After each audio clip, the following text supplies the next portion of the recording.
వరదలొస్తున్నాయి, నీళ్లు పారుతున్నాయి. Motor on చేస్తే తప్పేమిటంటున్నాయి విపక్షాలు. నీటిని లిఫ్ట్ చేయడం కోసమని నీళ్లు గనక ఆపితే కుంగిన కాళేశ్వరం కాస్త కూలిపోతుందని ప్రభుత్వం అంటోంది. ఈ ఒక్క పాయింట్ మీదనే అధికార విపక్షాల మధ్య మాటల యుద్ధం జరుగుతోంది. తెలంగాణ రాజకీయం మొత్తం కాళేశ్వరం ప్రాజెక్టు చుట్టూనే తిరుగుతోంది. కాళేశ్వరం విషయంలో నిన్నటిదాకా ఒక లెక్క, ఇప్పటి నుంచి ఒక లెక్క అన్నట్లుగా సాగుతుంది పొలిటికల్ వార్. లేటెస్ట్ గా బీజేపీ ఎంపీ ఈటెల రాజేందర్ చేసిన కామెంట్స్ సెగలు రేపుతున్నాయి. తెలంగాణే తనకు మొదటి ప్రాధాన్యం, ఆ తర్వాతే పార్టీ అన్న ఈటెల తాను ఎవరో చెప్పినట్లు మాట్లాడే వ్యక్తిని కాదన్నారు. కాళేశ్వరం ప్రాజెక్టు, రైతుల సమస్యలు, సాగునీటి నిర్వహణపై తెలంగాణ ప్రభుత్వ తీరును తీవ్రంగా విమర్శించారు. చెప్పొచ్చు ఎన్డీఎస్ఏ ఇవో ఈ లక్ష్మీ బరాజులో మొత్తం పూర్తి స్థాయిలో దీన్ని రీసెర్చ్ చేయకుండా, దీన్ని అధ్యయనం చేయకుండా, దీన్ని రిపేర్ చేయకుండా నీళ్లు నిలబెట్టద్దని చెప్పొచ్చు. నేను ఒక్క సుక్క కూడా నీళ్ళు నిలబెట్టాలని చెప్పట్లేదు. పోతున్న నీళ్ళు అవి, ఇప్పటికి కరువులే పోతున్న నీళ్ళు అవి.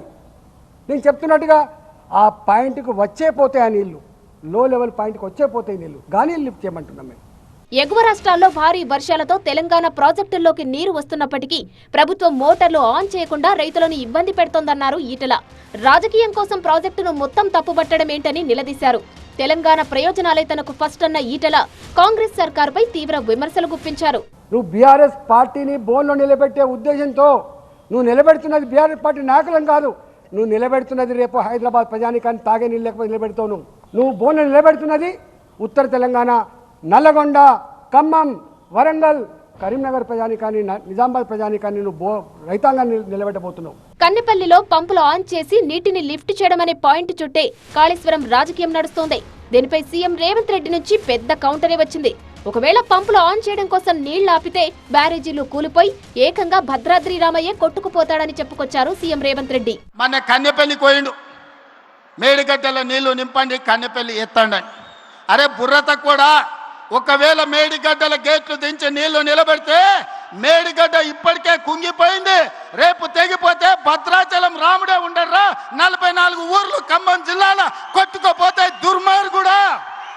మరోవైపు హరీష్ రావు చేసిన 3 నెలల మంత్రి పదవి కామెంట్ పై కౌంటర్ ఇచ్చారు ఇరిగేషన్ శాఖ మంత్రి ఉత్తమ్ కుమార్ రెడ్డి. కాళేశ్వరం ప్రాజెక్టు కూలడానికి బాధ్యులైన వాళ్లే తిరిగి కాళేశ్వరం బాధ్యత అప్పగించమని అడగడం ఏంటని ప్రశ్నించారు. ఎక్కువ ఖర్చు పెడితే ఎక్కువ కమిషన్ వస్తుందనే దురాశతో కనీసం మట్టి పరీక్షలు కూడా చేయకుండా అధికారులు వద్దు అంటున్నా ఇసుకపై పునాది వేశారన్నారు మంత్రి ఉత్తమ్. నీటిని నిల్వ చేయొద్దని డ్యామ్ సేఫ్టీ అధికారులు చెబుతుంటే బీఆర్ఎస్ నేతలు మాత్రం ఇంకా మోసపూరిత మాటలు మాట్లాడుతున్నారన్నారు. ఆ తప్పులను సరిదిద్దుతూ తామే ప్రాజెక్టుకు రిపేర్లు చేస్తామన్నారు మంత్రి ఉత్తమ్ కుమార్ రెడ్డి.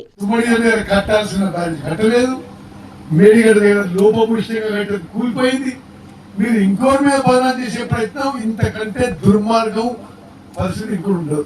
మేము చిత్తశుద్ధితో, కమిట్మెంట్ తో, సిన్సియారిటీతో ఆ 3 బ్యారేజెస్ విషయంలో మేమేమి రాజకీయ దురుద్దేశం చేయకుండా ఆ 3టికి ఎన్డీఎస్ఏ ఏ విధంగా టెస్టులు చేయమంటే ఆ విధంగా టెస్టులు చేస్తున్నాము. మంత్రి బట్టి విక్రమార్క కూడా అంతే ఫైర్ తో విపక్షంపై విరుచుకుపడ్డారు.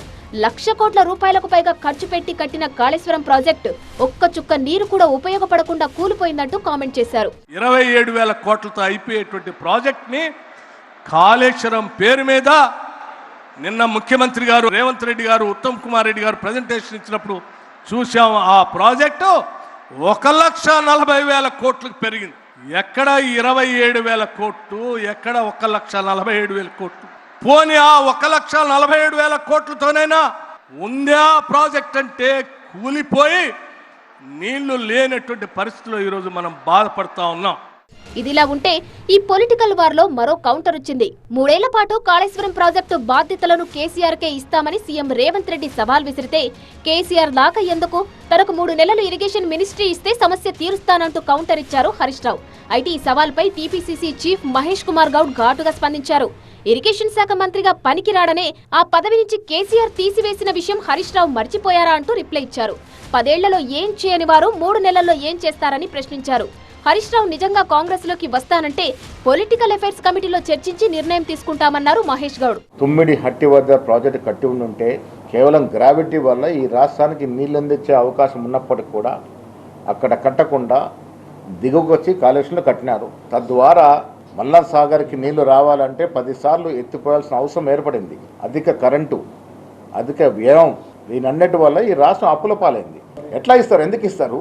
ఇది కాంగ్రెస్ ప్రభుత్వము, కాంగ్రెస్ ఎమ్మెల్యేలు మాత్రమే మంత్రులయ్యే ప్రభుత్వం. హరీష్ రావు గారు మా పార్టీలోకి వస్తానంటే పొలిటికల్ అఫైర్స్ కమిటీలో చర్చించి నిర్ణయం తీసుకుంటాం. తెలంగాణలో కూడా కాంగ్రెస్ బీఆర్ఎస్ మధ్య నడుస్తున్న ఈ హైడ్రామాపై కేంద్రంలోని అధికార బీజేపీ కూడా ఎంట్రీ ఇచ్చింది. కేంద్ర మంత్రి జేపీ నడ్డా అటు కేసీఆర్ ను ఇటు రేవంత్ రెడ్డిని ఒకేసారి కార్నర్ చేశారు. Kaleshwaram that was also another ATM 20,000 से शुरू किया 1 लाख करोड़. अच्छा मांगने में लगता क्या है? मांगे चलो, करना कुछ है नहीं, भ्रष्टाचार फैलाना है. మొత్తానికి కాళేశ్వరం ప్రాజెక్టుపై రాజకీయ రగడ ఇప్పట్లో ఆగేలా కనిపించడం లేదు.